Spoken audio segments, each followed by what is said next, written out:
And you are? Gilbert Ponton, detective, second class. And what qualifications do you have for police work? And my family has done police work in Paris for 9 generations.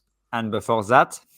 We were policemen in the surrounding areas for 200 years. And before that? Immigrants from various countries in Europe, all involved in police work. And before that? Farmers. So you are a little lamb when it comes to Clouseau for to learn. Gilbert Ponton, I vow to teach you everything I know about police work. And together we are going to catch a killer. Welcome back to the Country House podcast. And that was an extract from one of the film adaptations of The Pink Panther, of course, about Inspector Clouseau and his detective work. And the reason we came up with that extract with our hilarious French accents, you must forgive me, please, dear listeners, for my French accent, especially if you're a French listener and you're insulted. But we are, of course, in the light of the recent Louvre heist, the theft of the crown jewels from the Louvre Museum in Paris, we are doing a special episode on particularly the Galerie d'Apollon, which was the room in the Louvre that the heist took place in. We're going to be looking a little bit less at the architectural history and the history of the house, the palace, I should say, today. We will be looking at a bit of context in terms of it was a palace, it's now a museum.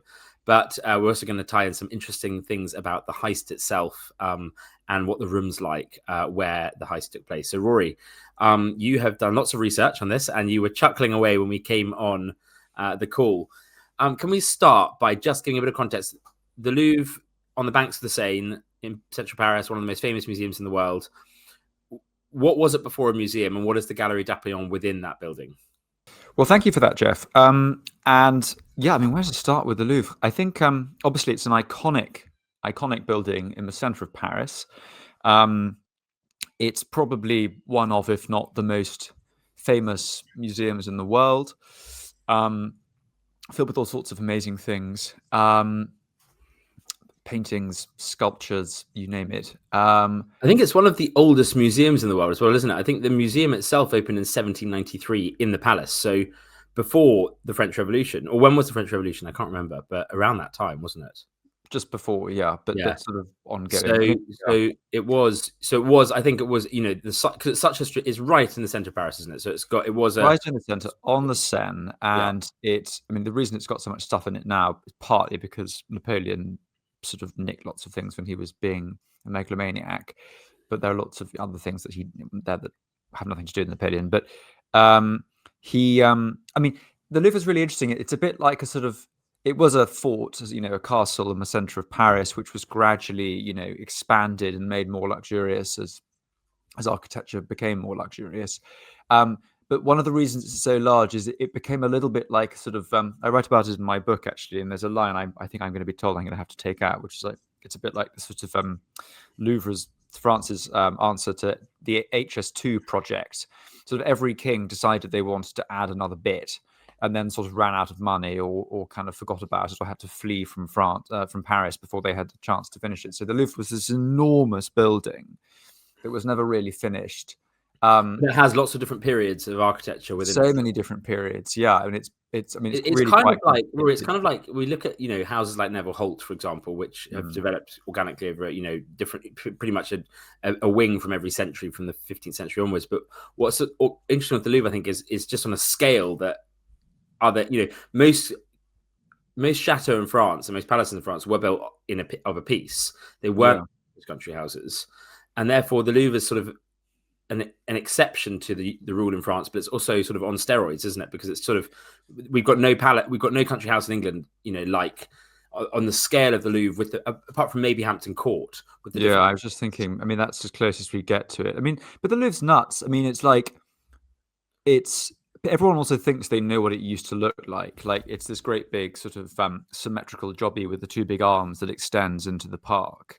And Versailles is rather like that too. But nobody knows that one of those wings is fake. It's Victorian. So the Louvre wasn't even balanced when it was built. It was this really massive, lopsided, kind of weird palace, and there was another palace within the palace called the Tuileries, which the gardens are now named after, which burnt down. So it was huge. Almost a proper compound. It looked And a bit like a snake. It had a sort of head and wiggled along the Seine. It was mad. And in terms of, I mean, we'll talk. I'm excited for you to describe the Galerie d'Apion or the Apollo Gallery because it is such an extraordinary room. Yeah. But that is situated within a wing, I think, that was built in the late 16th century. I think the Petit Gallery. It's the Petit Gallery, isn't it? Oh, it was, and then it was sort of the room itself was created in the 1660s, I think. But it's so it's one of the sort of it's one of the most significant parts. It's a really beautiful Renaissance wing, isn't it? Really, it is. It's a really significant part. I mean, the Louvre is absolutely enormous. I mean, trying to write about all the rooms in it would be, it would take you a huge book to do it. But the Galerie d'Apollon, is one of the most important spaces in it for lots of reasons. But it was basically one of Louis XIV's first creative projects. So we now associate him with Versailles and Les Invalides and things like that, these huge projects in Paris. But this was kind of the first one he did, really, where he was cutting his teeth as a patron. It was kind of a prototype for the Hall of Mirrors, really, because before Louis moved to Versailles, he was based in Paris, and I'm not sure if he was actually based in the Louvre itself, but he was certainly around a lot. So it's quite symbolic of the early part of his reign when he was actually in some ways rather more powerful than he became when he was at Versailles. But that's a whole deviation. But anyway, yes, there was a fire. Is Louis the 13th? It's Louis the 14th. 14th, sorry. Okay. So this is Louis XIV, the famous Versailles guy. Yeah. But the first part of his reign was spent in Paris. It's interesting, Rory. I imagine you quite enjoy looking at the Louvre because it's a lot of it is Baroque, but French Baroque or European Baroque rather than your specialism is English Baroque. Yes. Can you sort of in a sort of nutshell say what is different about the French Baroque to the English Baroque, just as a sort of little bit of context for? Well, I don't want to be an architectural pedant, but I don't think that the Louvre is particularly Baroque. I describe it as Renaissance. Okay. There's a back bit which is Baroque by Perrault and Levaux, I think, which is rather more sort of French Baroque. But I mean, the bit that's famous, the inside bit that you see inside the courtyards, etc., that sort of snakes out. I'd call that Renaissance. It's got more in common, to my mind, with the sort of more elaborate classical Loire chateau than perhaps Les Invalides, for example. You see in Rome or whatever. Yeah. Okay. I suppose. I mean, if you look at Versailles, actually Versailles is quite an interesting comparison. I mean, Versailles is the slightly schizophrenic building because, on the one hand, you've got that famous red brick court in the Cour de Marbre, I think it's called. The welcoming bit. Yeah. And then in the garden front, it's this vast golden stone edifice, which is much more modern looking. And I suppose that's a description. That's an illustration of how the French architectural style was changing. The red brick bit being older than the yellow stone bit, as it were. And that brick bit on the welcoming side of Versailles has a lot more in common with the Louvre. But I'd say broadly speaking, the Louvre, to me at least, feels more Renaissance than Baroque. And I think broadly speaking, this sort of Renaissance style is characterized by an awful lot of detail. You could call it quite mannerist. There's an awful lot of sort of columns and statuary and pediments and mini pediments and curved pediments and sort of grotesques and arabesques, and it's just covered in symbolism in a way that sort of the Baroque, does have that, but in a more toned down way. And also there's a lot more going on the roof line as well. The Louvre is famous for its great big mansard roofs, and it's kind of, I don't know what the word for it. It's got wonderful sort of almost like a sort of domed mansard roof, doesn't it? Yeah, I don't know what the word is for that, but that's really characteristic of French Renaissance architecture. So I'd say that basically, it's more Renaissance than it is Baroque. I think that's the way to describe it. Yeah, and it is interesting, isn't it? Though you do see in we never, I suppose, in England, with the exception of maybe the one facade of Hatfield House, we haven't got most of we had a very short-lived sort of Renaissance period, didn't we? We went very quickly from Elizabethan and Jacobean to English Baroque. There's not a huge amount of certainly there's not really anywhere in England at the level of elaborate architecture that you see in so many French. Yeah. I mean, I think it's a bit embarrassing there because, I mean, really our Renaissance were the Elizabethans and Henry VIII and everything. It's just that we were so I mean, if one was being cynical, you could say we were kind of architecturally backward, and therefore we were building Hampton Court whilst they were building the kind of Loire Chateau. The truth is a bit more complicated than that, because a lot of what was happening in England was deliberately Mannerist and deliberately medieval as well. So it all gets very. I know we were post-Reformation, so the Elizabethan era and the latter half of the Tudor era was, as you know, Rory, I love the Puritans, and the Puritans didn't really like beauty, let alone elaborate architecture. So yeah, they weren't much fun. They weren't much fun to be around, Geoff. Yeah, it wasn't the height of fashion to have statuary everywhere. It's probably just worth saying before we sort of dive into you describing the gallery itself, that many of our listeners, especially those who haven't been to Paris, when they picture the Louvre, they picture the glass pyramid. Yes. So it's worth just flagging. So the glass pyramid was built by the architect Yeo-Ming Pei in 1981, I think it was. The 1980s it was built, and it was completed, I think, in the late 80s. But it was it really is just the entrance. And so the idea was that they wanted to create a new entrance for the museum, which is primarily housed in the palace. Yeah. But they wanted to have sort of an iconic entrance that wouldn't spoil the view of the palace. So they built an underground entrance, and then they topped it with this glass pyramid, which is essentially like a light well. But ironically, far from sort of being invisible, so you could see past it to the palace. Instead, it's become the focal point of the museum, slightly unexpectedly. But interestingly, when we're talking about the heist later, they didn't go in through the main entrance, did they? No, they didn't buy tickets, and no. So can you just describe now? So the Galerie d'Apollon, which was where the heist took place. Yes. Do you know why it's called the Apollo Gallery, and what does it look like? Well, I'm going to give a brief description because it's incredibly detailed, and we could spend a whole podcast talking about it. But basically, it's very characteristic of the early. I mean, Louis XIV had kind of three style phases during his reign. He reigned for such a long time. He had three kind of phases. Phase one was the very elaborate post-Renaissance style, gilt everywhere, super sort of heavy, rather like that front side of Versailles. Then the next phase is sort of a bit more watered down, and then the third phase starts to become really quite, I mean, not quite neoclassical, but much plainer, much simpler. So this is very much the first phase. In England at the same time, we're talking. This is Charles II time. This is kind of full-blooded Baroque. Anyway, and there was a fire, so he basically decided to rebuild this part of the palace. He gave the commission to a guy called Louis Leveau, who'd build Versailles for him, or substantially renovate Versailles. And the decorations were given to Charles Le Brun, who would also build a lot of Versailles, very famous painter.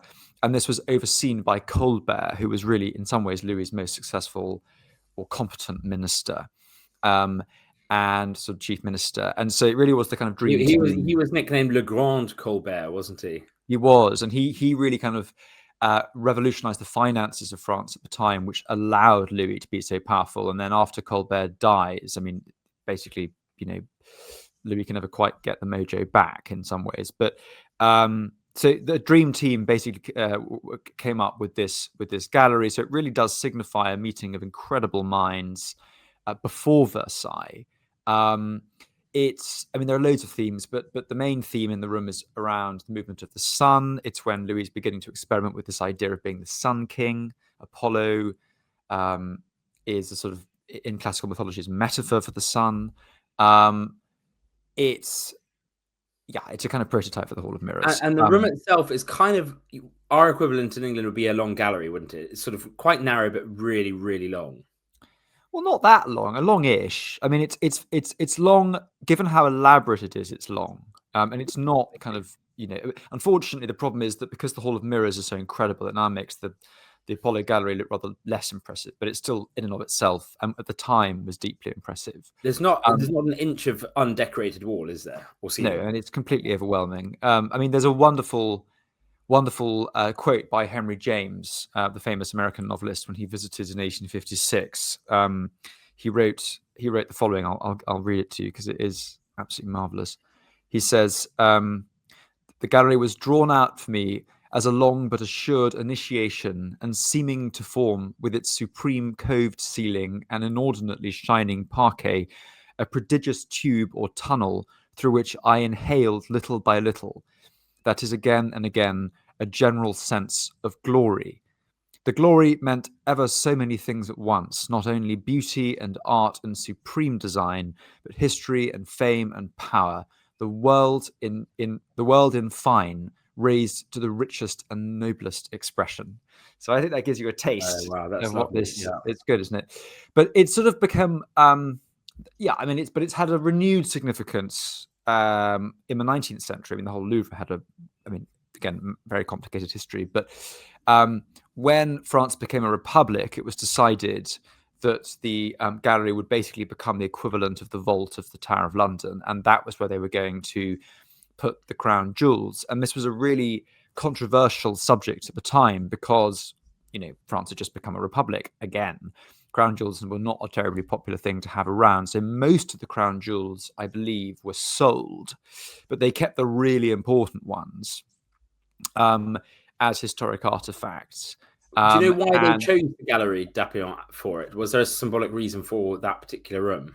I have no idea, but maybe because it's quite closely associated with autocracy. It's funny though how different it is in terms of compared to the Tower of London.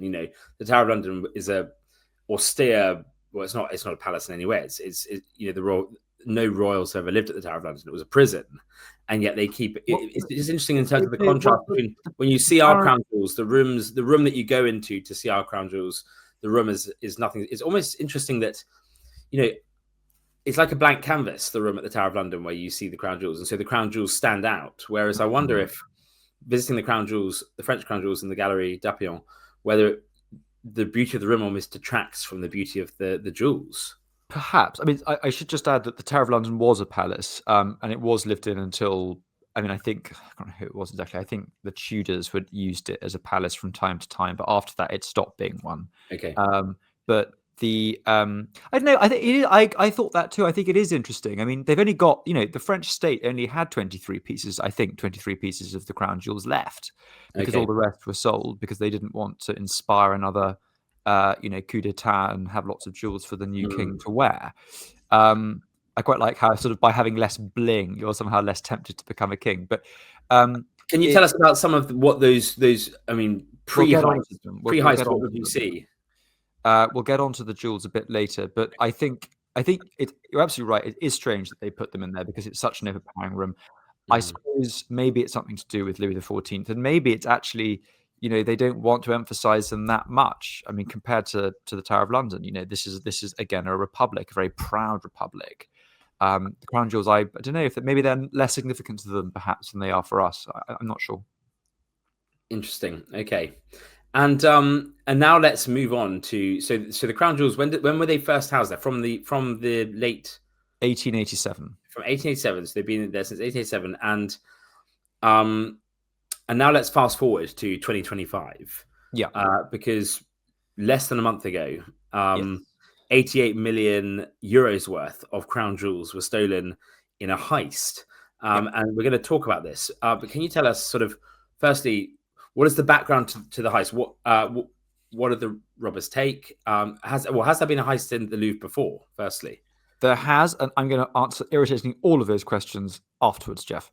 Okay. We're going to cut straight to the first. Yeah. So on the morning, describe the theft. On the morning of the 19th October, so this year, really very recently, at 9:30 in the morning, 30 minutes after the museum opened to visitors, this heist took place, and essentially these thieves, who were yet to be entirely identified, entered from the Seine, the side of the Seine.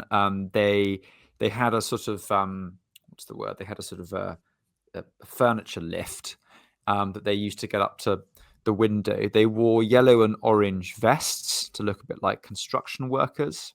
They had balaclavas. They kind of hopped over this balcony and into the gallery. They used a disc cutter to cut through glass to get access to the gallery and presumably also the jewels. This triggered alarms. The guards were then threatened, or rather the thieves then threatened the guards with their power tools. Well, I don't know if they were guards or they were staff. It's not entirely clear to me, but I think maybe the staff then contacted security and they were trying to protect visitors. It's all a bit of a muddle. But basically, as we'll discover, they were only in the gallery for 4 minutes or something, so there wasn't much time for anyone to do anything. 9 pieces of crown jewels, as it were taken from the display cases. The tiara, necklace, and earrings from a sapphire set of Queen Marie Amélie, who was the wife of Louis Philippe, so one of the French kings, in the 19th century regency, basically. The emerald necklace and a pair of emerald earrings from the Empress Marie-Louise. She was the second wife of Napoleon. And by the way, I mean, it's hard to describe these, without pictures, but I mean, these are incredible, incredible necklaces and earrings. I mean, massive jewels in the most beautiful kind of glittering diamond surrounds, absolutely exquisite. And then finally, a sort of a reliquary brooch and a large sort of kind of bow, diamond bow, and a tiara belonging to the Empress Eugenie, who was the wife of Napoleon III. So all very, very 19th century. But I mean, serious bling. There was also, was there not an additional piece that they dropped? There was, and we'll get to that. So what's really weird is that they took those things, and they were actually much easier things to take, like massive state diamonds, the Regent, the Sancy, the Hortensia, I think you pronounce it, Hortensia. And they didn't take them, which is odd because actually much easier to cut and sell than what they did take. Anyway, so yes, you're right. There was also a crown of the Empress Eugenie, which they dropped. So they were leaving again back via the lift, and then they hopped onto motor scooters with some waiting other accomplices. They dropped this crown of Empress Eugenie in the street. As they were doing so, it had been damaged as they were pulling it out of the case, the glass case. They tried to set fire to the sort of apparatus they'd left behind, but a member of staff managed to stop them. I don't know how, presumably with a fire extinguisher or something. This was things like the furniture lift. I'm not entirely sure again, but I presume they left the furniture lift because, rather hilariously, the German company that makes the furniture lift has been in the papers because it's started using the footage of the theft in their new advert campaign, haven't they? Yes. No, I'll come on to that. Okay. It's I have to say it's very funny, but in very poor taste. Anyway, then they fled along the Boulevard Périphérique. Never mind. Anyway, and then they took the A6 autoroute south. They were the whole thing took less than 8 minutes. They were in the museum for 4 minutes. As you say, 88 million stolen. Enormous cultural significance to France, especially given how few crown jewels they actually have. And the chances are, and this is the sad truth, Geoff, that these pieces will never be recovered, even if the thieves are apprehended, etc., because the chances are that these things have been broken up, melted down, and recut. It's a shame. I shouldn't say this, Rory, but the Sancy diamond is an unusual one because it actually isn't part of the French crown jewels. It was bought by the Louvre in the 1970s for $1 million. No, it was dollars at the time. There wasn't euros at the time. $1 million, but it was actually part of the English crown jewels originally. Oh, so why did they? It was then sold to the Astor family, and the fourth Lord Astor, the fourth Viscount Astor, sold the Sancy to the Louvre in the 1970s. And so strange that they put it with this extraordinary yellow diamond worth, $50 million today. And it was actually originally, it belonged to King Charles I. And had he got it from France? Is that why? No, he got it from India. Oh, right. Okay. It was a Mughal diamond. That's very odd. So it's interesting. So I don't know why the French bought it, but anyways, they added it to their crown jewels. So this is so that's sort of the story of the heist. Yeah. What was the initial reaction, and can you tell us some of the stuff that's come to light in terms of how they managed to get away with this, or at least sort of? Well, I mean, we'll start with the immediate reaction, which was quite dramatic. And then, I mean, the simple answer to the question of how they got away with it, well, okay, we'll get there too. Reaction, I mean, the museum was evacuated and closed immediately. I think the Apollo Gallery is still closed. I mean, it was just a good old-fashioned cock-up. I hate to say it. I mean, the director of the museum acknowledged that there had been issues with the museum's surveillance systems and offered her resignation that day, but it was rejected by the government. A number of other precious jewels were then immediately transferred to the Bank of France to try and stop any other heists. Basically, we'll get to the security in a second, but I mean, Macron has ordered a speeding up of the review that had previously taken place. Interpol has added the jewels to the stolen works of art database. And it's, I mean, politically, it's been a complete disaster. Macron, of course, has described it as a travesty. I mean, the Interior Minister ditto. The opposition parties have massively attacked the government. So Jordan Bardella of the National Rally has called it utter humiliation, metaphor for how the state is decaying. Eric Ciotti, I'm not quite sure how to pronounce it, has called it an ultimate symbol of the government's collapse. And so, yeah, I mean, it's not good. It's not good. But yes, in terms of security, how did it happen? Lots of reasons. I mean, apparently the Louvre security had been undermined by staff reductions, and at the same time, attendance had been massively going up from the public. There had been a huge audit of security at the museum, but the problem is, which had identified a lot of the issues, but it hadn't been implemented yet. There's this window of time, basically, where that these thieves managed to perfectly take advantage of. And I have to say, some of the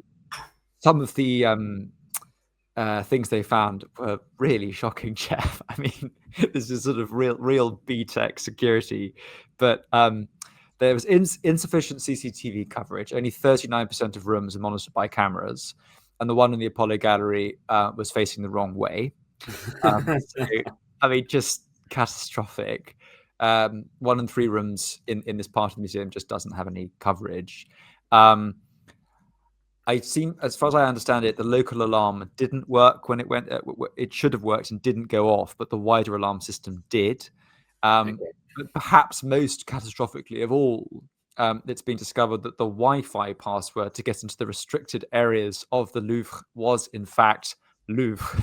Oh my word! Okay. I mean, it's just extraordinary, isn't it? It wasn't even Louvre 1, 2, 3. It was just Louvre.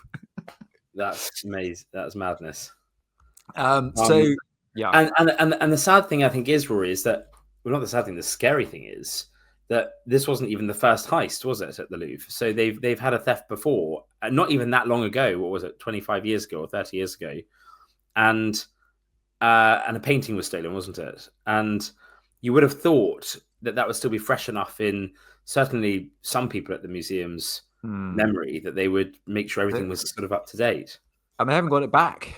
Stolen and never recovered. The painting really never recovered. No. No. I'm trying to. What was it? It was the Rose from Sèvres.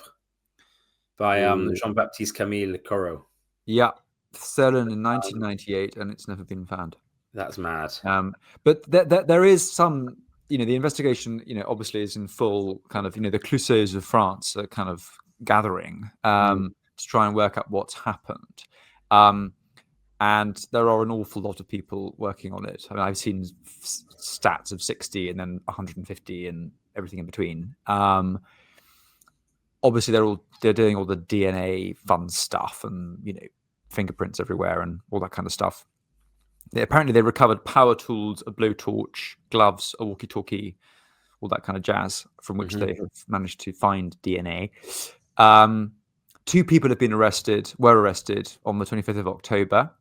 One trying to leave the country for Algeria.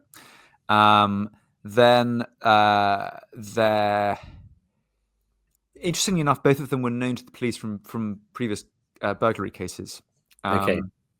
Their DNA matched the DNA traces from a helmet left at the scene. 2 others arrested. Forgive me. Those 2 partially admitted their involvement and were charged with all sorts of scary things. 5 more people were then arrested on the 29th of October. Only one of them thought to be part of the 4-man team that initiated the burglary. 2 charged before a magistrate, both denied anything. 3 other released, and there's still 1 suspect at large. And again, they have absolutely no idea where the jewels are. So that's basically the state of play as to the investigation, still very much live. And yeah, kind of not terribly satisfying in a way. And I think it's interesting, isn't it, in terms of sort of just thinking now about the response. I mean, the response you've mentioned in terms of, public figures, politicians, playing the name game, the blame game, all the rest of it. But what I find interesting is the French people's response seemingly is, rightly, it's sort of anger, because these are, their nation's treasures that are, that have been taken. But yeah, I think it's come as a big blow. France, I think everyone knows that France is very divided at the moment in terms of different opinions, different views. It's not doing well economically. I think I was reading in the paper this morning that it's financially in a worse place than Britain right now, and yet.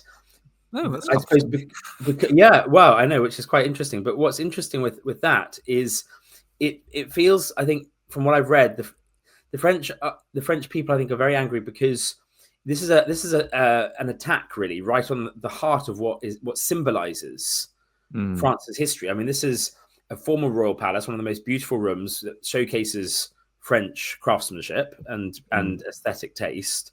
Within it is these exquisite jewels that belong to the monarchs of France, and then because the revolution is such an important part of French history, they then became the property of the French people. And so you've got this, and it's an iconic building, one of the most iconic buildings in France. I mean, when you picture France, you think of the Eiffel Tower first, then you probably think of the Louvre Pyramid second.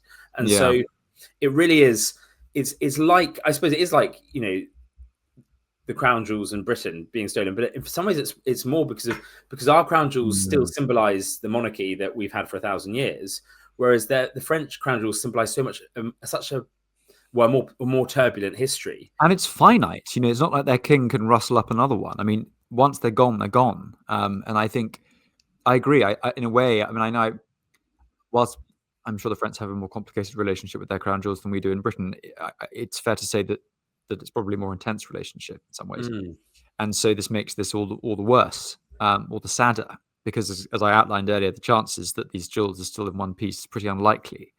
So I suppose the only silver lining I can think, I mean, it's not a terribly comforting silver lining, is that we're not talking about, I mean, I actually don't even know if the crown jewels from the Bourbons exist, I mean, anymore, but these weren't that old. They were only from the kind of 19th century monarchies in France, as opposed to the kind of the ones that we associate with Versailles. So in a way, it's not, they weren't super duper old, but again, I don't actually know if the ones from the Bourbons still exist, and so if they don't exist, then that makes these ones still very significant. So actually, I suppose it's quite a moot point. Yeah. Yeah, it's interesting. It's I think it's not, the incident itself isn't going to help, I suppose, French tensions lessen because of the anger, the righteous anger, I suppose, and so forth. But I think it does also underline or highlight, in terms of thinking about the broader context of the Country House podcast, and we discuss often historic buildings, historic architecture, homes that have belonged to people throughout history who have done extraordinary things. And it's a reminder, isn't it, that physical things, especially buildings, but also things like the crown jewels, they last longer than people. And therefore, I suppose when we're thinking about the significance of so often what we talk about in the Country House podcast of these buildings, if these walls could talk. We did an episode recently on Chawton House, and you can visit the rooms that Jane Austen wrote her novels in. Yeah. And in the same way, it's why I think buildings particularly symbolize countries, national identities and histories, and why they can be so divisive and so deeply personal to people who have never lived in them or owned them or even visited them. I mean, thinking, for example, buildings in London or Oxford, where I am at the moment, which simultaneously delight and anger people depending on, what the background of that building is. Thinking about, people who are frustrated that certain buildings were built from wealth made through the British Empire, for example, but simultaneously some great events happened in those buildings. Some treaties were signed between countries. And so you suddenly got this divisive nature of, well, it was built with money from, ill-gotten gains perhaps, but yet it did great good and it still looks beautiful. And so there's this debate, isn't there? And I do find it interesting with buildings that they can have such a deep meaning to people who have never visited. I mean, and a great example is something like Chatsworth, which, is still the private home of the Duke of Devonshire. His ancestors built it. He lives there. Yet people who love Pride and Prejudice and love the Keira Knightley adaptation of that novel feel they've got a special personal connection to Chatsworth, even though they've maybe never visited it. And I just find it interesting that when an attack happens within a really historic building that means so much to a national consciousness, I suppose, it cuts deep into people's hearts, even if they've not got a vested interest in that building. Do you know what I mean? Of course. I mean, we saw that with Notre Dame. I mean, I feel for France. I do. I mean, they've really been put through the ringer recently in terms of cultural stuff being lost.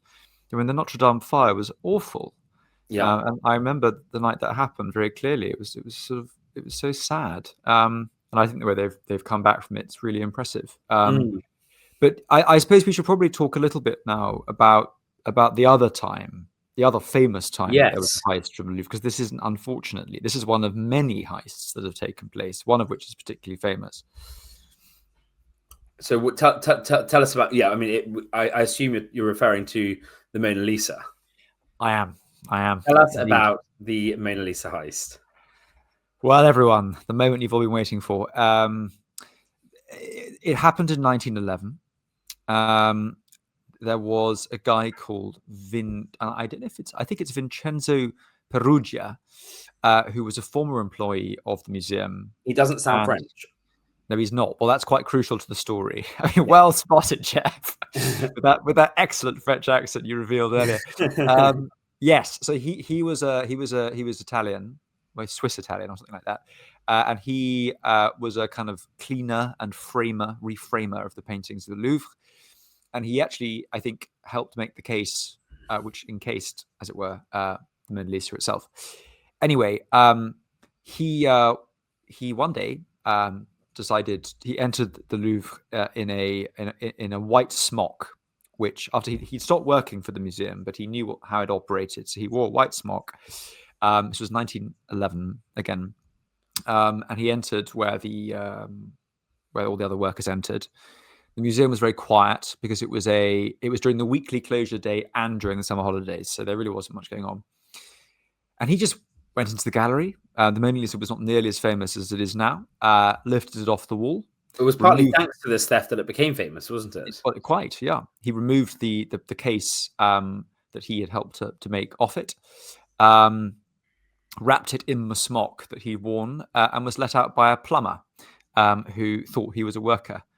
And the the theft wasn't discovered until the next day, when the painter who was copying it saw that it was no longer there to be copied. And then it just becomes absolutely farcical. There was no CCTV in those days, so they didn't. No, I mean, at this point, it just becomes properly Clouseau-ish, I have to say. The arts minister, who was also away again summer holidays, had ordered, "Don't call me unless the Louvre burns down or the Mona Lisa is stolen." So he then is told Mona Lisa has been stolen. It would. The inspector who was in charge of it said that it would take 2 to 3 days to recover. It took 2 years. Picasso was arrested. Not quite sure why, but he was. An ocean liner leaving for America was, or I think it was America, was searched. An ocean liner in New York was searched. This had just arrived. Perugia was investigated twice. The police failed to see. The police visited him in his apartment and wrote a report on a table saying that Perugia was innocent, in which the painting was hidden. The painting was hidden in the table, and they wrote the report on the table. Oh, yeah. Wow. Yeah, I mean, it's just nuts. Anyway, the police knew that he helped to make the case, but they forgot to add a name to the list to check his fingerprints against the records, because there were his fingerprints on the case. I mean, it's just utterly incompetent. So what do we know? Well, tell us the rest. I'm gripped. Well, it's quite interesting. So he was clearly a bit weird, this guy, Perugia, because he kept it hidden for 2 years. I mean, he just didn't move it for 2 years, which is partly in fairness to the French police why they struggled to find it. He then went to Italy in 1913, contacted the gallery owner in Florence under the name Leonardo V. Very clever. To say, would you like this? And then was instantly arrested because the gallery owner contacted the police. Okay. Do we know why he did it? Yeah, the debate's divided. I mean, some people think he wanted money, and other people. It seems that at least part of the reason he did it was for so-called patriotic reasons. He felt that a painting by Leonardo da Vinci should be in Italy. The irony, the deep and cutting irony, however, Geoff, is that Leonardo da Vinci did the painting as a gift for the King of France. Or at least I don't know if he did it for him, but he gave it to him as a gift. So poor old Perugia, I have to say, it sounds like an utter nincompoop. I mean, no one comes out of the story well. What I remember reading, sort of, I think there's a movie made about it, wasn't there? A very early movie in 1931. There was a movie called The Theft of the Mona Lisa, but I don't know if the movie is accurate to the story. But if I recall correctly, he didn't plan to sell it for a fortune. He thought he would get a reward from Italy, didn't he, or from the Italian government for returning. Oh, right, okay. So I think he thought, he would get, I don't know, whatever rewards are these days, but rather than almost like a reward for finding it, but for bringing it. Well, I think he was fated. In Italy at the time. And we have to remember this is just building up to World War I. So, nationalist zeal is high. I think he was fated. But I think it didn't last very long because everyone realized that he was basically a total loner. But it was because really of the theft that the Mona Lisa then became so iconic, even more, it was already, one of the most iconic paintings at the Louvre, I suppose, because it was Da Vinci, but it became the most famous painting in the world, really, as a result of that. I mean, it's now ridiculously famous. I mean, I don't know if you've seen Geoff, but when you try and see it at the Louvre, I haven't even bothered trying to see it. When I've gone to the Louvre, I've just avoided the room. I thought, what's the point? You get a photo over loads of people's heads of it on the wall, and you're never going to, use that photograph behind a glass cabinet. You can barely see it. Exactly. It's sort of kind of a bit. But it is interesting how time and again we do see in history that often and people have done this intentionally for this reason is a theft or a damaged piece. If it gets enough publicity, it can actually become more famous and more valuable. And I think of an example being that was it the Banksy, which shredded itself. Do you remember that? Yeah. The moment the bidder won the work, it then self-shredded. Yeah. And she was furious because she had bid for it in its, when it was intact. And I think there was a clause in the thing which meant that she then could have got her money back. But then she realized that actually it had now become so famous that it was plastered on the front of every single newspaper in the world. And I think it sort of increased in value tenfold in 2 years or something, because she sold it for vastly more than she bought it for. Yeah, sometimes people do that for my watercolors, Geoff. Actually, they kind of spoil them. Should I accidentally set one on fire on television or on? Yeah, that'd be great on the podcast, on our massively viewed YouTube channel. Your watercolors will quadruple in value, Rory. Yeah, that'd be worth 50p. It'd be fantastic. Great. No, I agree. It is crazy. I mean, I think, but in a way, I was thinking about this as I was doing the research. This one's rather more tragic, because the problem with, I mean, no one in their right mind would want to steal a painting, because the whole point about a painting is it's recognizable intrinsically. That's where its value comes from. So, like, you have to be super careful about how you fence it and sell it on. Whereas jewels, you can just recut them, and they're much more anonymous, really, in a way. Yeah. If you're not going to hang a stolen painting on your wall in case any of your guests report it, whereas a diamond you can cut in half or whatever and set it in different settings. No one's going to know. Yeah. So I think, in a way, this is a sort of slightly sadder story than the Mona Lisa one. But yes, I mean, it's extraordinary what it's revealed about the Louvre's sort of security apparatus. I mean, in a way, I have sympathy for the Louvre, because I mean, you've been there too, Geoff, and it is. I mean, how you'd even begin to go about making that place secure. I mean, it is absolutely enormous, as we've discussed. I mean, it's sort of 3 or 4 palaces combined. I mean, it's significantly larger than Buckingham Palace, like 2 or 3 times the size.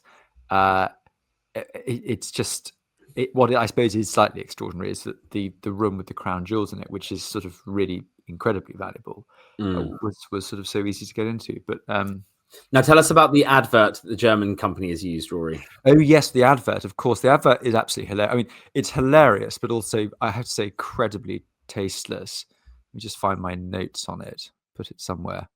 Here we are. Yes, Bocker is the company. I think it might be a German company. That make the furniture lift used in the theft, and they've published on their socials what is it? They published on a post highlighting the speed and quietness of their products. That was it. So that's brilliant. Just thinking now, sort of circling back to sort of the broader theme, the historic architecture, country house theme of this podcast. Yeah. I said earlier about how France is struggling at the moment anyway, and in some ways this doesn't help, but actually in some ways it can help bring people together, a sort of a detective mystery. I mean, there was a guy, wasn't there, in a fedora hat who was accidentally photographed in front of the police. I have to say, I thought the news cycle was really scraping the barrel at that point. I mean, they were, but I suppose what I'm thinking, they were scraping the barrel, and this guy now is a celebrity because he was accidentally photographed wearing a fedora hat in front of the police. But what I do find interesting is it can bring people together in a way that something sort of when the entire country feels slighted or that something's been taken from them. I think famously, it's a really tenuous sort of link, but famously, Mrs. Thatcher wasn't particularly popular initially when she became prime minister, and it was the Falkland Islands that made her popular, because it sort of united Britain, even though when Argentina invaded the Falkland Islands. In the same way, you've got to wonder if sort of everyone will sort of, everyone's backing the police now to find a common enemy, isn't it? My enemy's enemy is my friend, and so suddenly, if you've got a common enemy in the form of someone who's taken something of national heritage, I don't know. I just wonder if I suppose a good example would be the Russian poisoning in Salisbury. The fact that the thing that became famous was the fact that these 2 thugs had basically said that they'd specifically made a journey from wherever it was, Russia, to see the tallest spire in Christendom, to see the spire of Salisbury Cathedral, which was and the clock. And it was at the clock as well. I didn't know that. Yeah. Absolutely laughable. I mean, the press went wild. The cartoons for weeks about it. I suppose these cultural crises, as it were, they it's the same. They give color. They give color to things, which means it's easy for them to rally behind. Which is again feeds back into this, the thing you were saying. If only walls could speak, architectural history, art history is it's an easy way to get into subjects because it's very tangible, I suppose. Yeah. But I think as well, you've got to wonder what, apart from the English crown jewels, which, as I mentioned, don't have perhaps the same historical significance. In some, they do, but they represent the continuity of our monarchy more than the revolution and so forth that France had. But if you were to think of something other than the British crown jewels and a building other than the Tower of London that would sort of hurt the British sense of national pride as much as this theft has hurt the French sense of national pride, which building do you think that would be, Rory? That's a really great question. That's such a good question. I mean, it could be something like the mace in Parliament, or the bell from Big Ben. I mean, good luck trying to steal that. Bocca would need to produce a really very enormous furniture lift for that one. Yeah. I don't know. Gosh, I'm trying to think. What's the most famous thing in the British Museum? I mean, maybe the Elgin marbles, perhaps, but then they're very contested. Contested anyway. Yeah, you've got to maybe the crown jewels. I mean, the British Museum is the most famous museum in London, and I don't know what there's not an icon in the way that the Louvre is. Like, people don't, when they picture London, they picture Big Ben, Buckingham Palace. They don't picture the British Museum's facade, whereas they do picture the Louvre Pyramid and the Mona Lisa. Yeah, so I don't know about you. I love that pyramid. I think it's really cool. I think it's very cool as well. I do. I really like. I always love. I've always said that with contemporary architecture, with modern architecture, I like, if it's exceptional and unique, I like it. So generally speaking, so the Shard I quite like, the Gherkin I quite like. What I don't like is the BT building in London, which is just a generic skyscraper. Or having said that, I don't like the Pompidou Centre in Paris, which is quite a unique building, but it's absolutely hideous. I haven't been. I think it's really cool, the pyramid, because I mean, if you didn't have that pyramid, frankly, that large court in front of the palace would be rather kind of empty and sort of barren, and the styles contrast each other and in a way sort of spruce each other up a bit. But anyway, we digress. I don't know. I mean, maybe the crown jewels would be the most famous thing, to be honest with you. I mean, they are amazing when you visit the Tower of London, because there are an awful lot of them. One forgets how many crowns, and they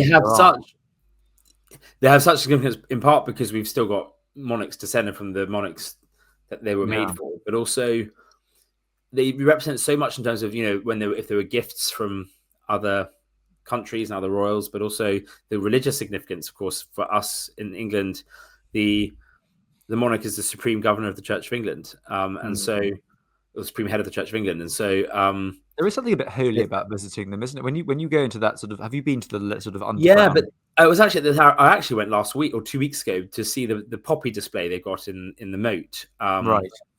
Which they're doing again this year for the commemoration of the end of the Second World War. But it is, I think, there's the religious significance of our coronation means that pretty much every single piece of the crown jewels has a religious significance. Even the crown, of course, is points to the idea of the King of Kings being God and Christ, and so and the idea of our king simply being a servant king in service of the great servant king, and all the things, the rod of equity and mercy and all those things. And so I suppose an attack on those also represents an attack on would represent an attack on so much of what our country's built on, the idea of justice and mercy and equity and freedom and liberty and all the things that we fought for and people have died for over the centuries.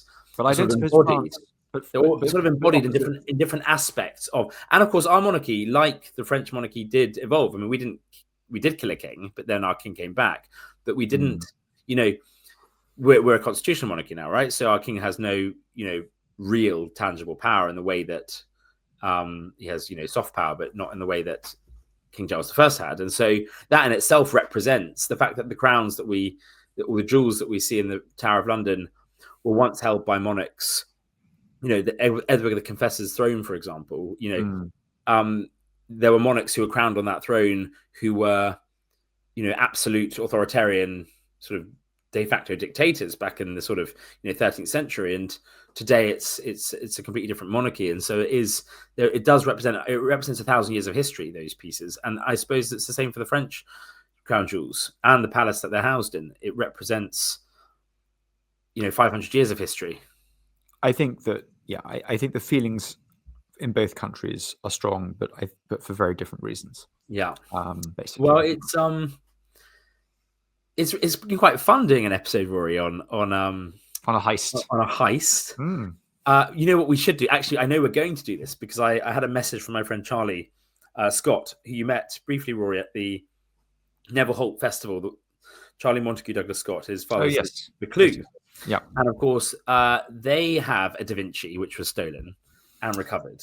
Oh, right. Madonna and the Yarwinder was stolen from Charlie's now father's house, was his grandfather's house at the time in Scotland. Lovely castle, and very similar to the Mona Lisa heist. I think, or Charlie and his father, the current Duke of Buccleuch, will probably tell us about this when they come on the pod. But I think, again, people went in in high-vis jackets during an open day and just stepped over the rope and took the painting off the wall and walked out. And the tour guides thought it was, maintenance people. But apparently it was that painting, which was the most valuable painting in the Buccleuch collection, was so treasured by Charlie's grandpa, the previous Duke to the current one, that he used to actually have it taken with him wherever he went. So whichever house he was in, because they have several houses, including Boughton, which is that lovely house we're going to do in Northamptonshire. The painting would travel with him, and I think it broke his heart when his painting was taken. And that was recovered, I think, a few years later in a solicitor's office in Edinburgh or Glasgow. Oh, brilliant! And so it is. I mean, that sort of, I suppose, in some ways, you see in that heist the sort of a mini version of the same thing that happened at the Louvre, both with Mona Lisa and then, with this recent heist, in terms of it grips people, it fascinates people, doesn't it? I mean, this Louvre story has gone on for weeks.